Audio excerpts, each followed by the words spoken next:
First on Fox after weeks of protest, a shakeup in the Normandy Schools Collaborative could ultimately lead to a change at the top. North County leaders have been demanding that the state make a change. And tonight, You Paid For It investigator Elliot Davis talks to the state's top educator about new rules of the road for the Normandy board.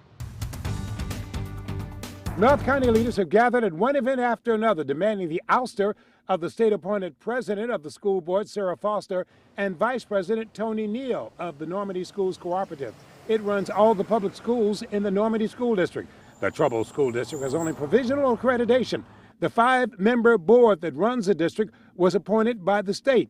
At its meeting yesterday, the Missouri Board of Education decided on a different approach that could very well achieve the same result. They put 2 new members on the Normandy board, expanding it from 5 to 7. Here's Education Commissioner Margie Van Dieven. We asked that they reconstitute as a 7-member board so that they would have an election now for a board and a board president and a vice president, that are chair and vice chair, whatever they choose to call that, but leadership, and would do that within the next 14 days. The 2 new members are Mike Jones, who once served on the State Board of Education and held a variety of public offices in St. Louis, and William Humphrey. He's a former chairman of the Normandy School Board. So what made you guys decide not to get rid of the current president and vice president so many people in the community have been asking you to do?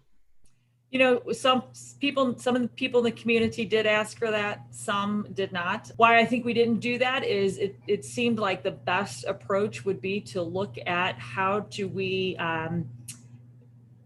better place people on that board who would the community did request without needing to actually remove those who are there right now. I talked to Mayor James McGee, who's been leading a coalition of North County leaders. Even though we wanted the chair and co-chair removed, they saw fit to add 2 that have experience. And that you guys recommended? That we recommended, yes. We accept the decision, especially looking at the fact that the individuals that went on are very capable, very credible, and very qualified individuals. As for the superintendent, Marcus Robinson, who stirred up the backlash over his lack of credentials, the old board decided to hire him and pay him $215,000, even though he doesn't have a superintendent certification. The district can't win back full accreditation until he gets it.